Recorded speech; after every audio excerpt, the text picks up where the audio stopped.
gentlemen, so before I begin, I'd actually like to quote from Iran's leader, President Ahmadinejad. Now, this is a man who has openly stated in front of international media that he, first of all, hates and detests the Jewish people, and that second of all, he will not hesitate to destroy their nation if he has the means. Now, ladies and gentlemen, we think that this sounds an awful lot like genocide. We think that this sounds an awful lot like a declaration of violent intentions. And it's really for this reason, among many others, that we think this resolution has to fall. So let's talk about our case. We have 3 pillars for you today as to why we have to fear a nuclear Iran. I will talk about our first 2 pillars, and my lovely partner Judy here is going to talk about the third. Our pillars are, first of all, the rampant instability in the Iranian region. Second of all, the fear of terrorists. And third of all, this idea that nuclear weapons are inherently dangerous no matter who owns them. So, before I begin, I'd also like to present our case line right now. Our case line is that all nuclear weapons are inherently to be feared and treated with caution. So, before I really begin talking about my own pillar, I'd like to first clash very briefly with the pillars that our opponents have presented. Now, really, the first pillar that they really talked about was this idea that Iran isn't going to act aggressively because of things like mutually assured destruction.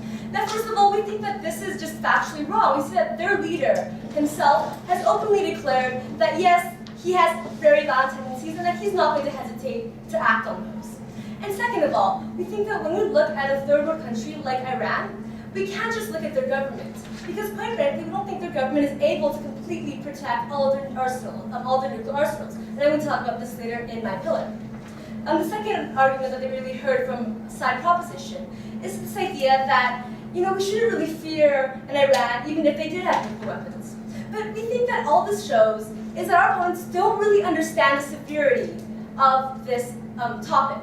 We think that all nuclear weapons, no matter who owns them, are to be feared. We think that even countries like the United States of America, like Japan, like Russia, we've seen disastrous effects of nuclear weapons upon these countries. And we think that especially when we look at a country like Iran, a country that is not nearly as stable or as capable as countries like Russia or Japan, we think that we have to fear them even more. So let me go on to my first pillar, this idea of instability.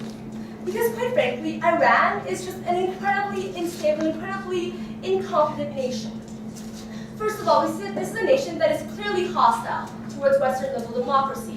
We see that we look at the recent events with the United Nations, with NATO, and we see that they're clearly unwilling to cooperate with the international community. Don't you agree, sir? Part of the reason for Iran's hostility towards Western liberal democracies is because we stopped them from obtaining nuclear weapons.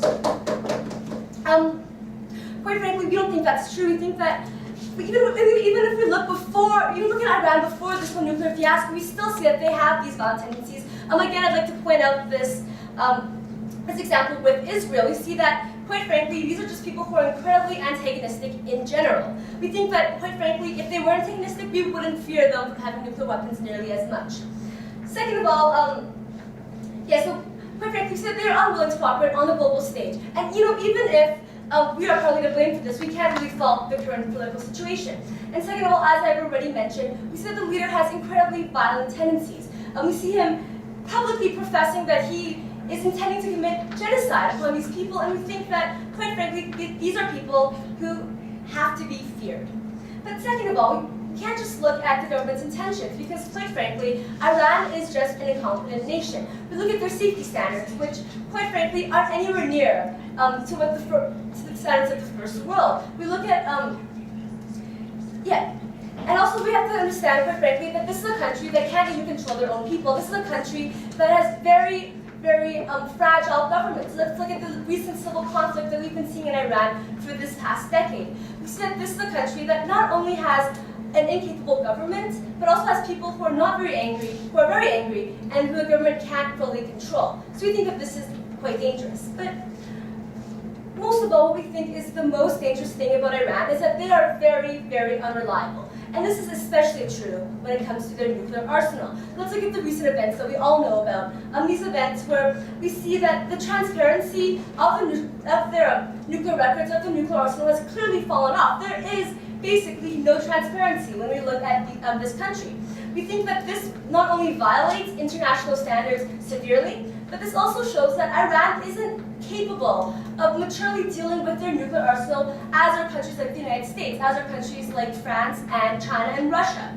We see that this is a country that is just not capable of not only taking care of the nuclear arsenal, but also of dealing with it on a global stage, and we think that this is dangerous. And we think that this is so dangerous that even in Iran, with nuclear energy, just nuclear energy alone, has to be feared because of this enormous potential for that nuclear energy to be turned into a nuclear weapon.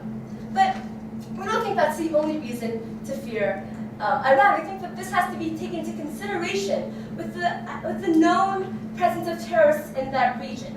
So now here I move on to my second pillar, this idea of terrorists and terrorist activity.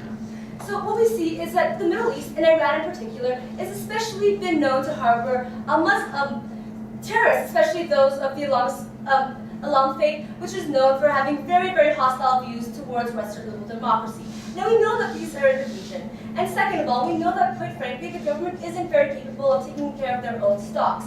So we think that, even if, theoretically, the government of Iran itself didn't have any, even if theoretically they didn't have any hostile views towards countries, which obviously we know isn't true, we still have to fear these terrorists that are obviously known to be in the area.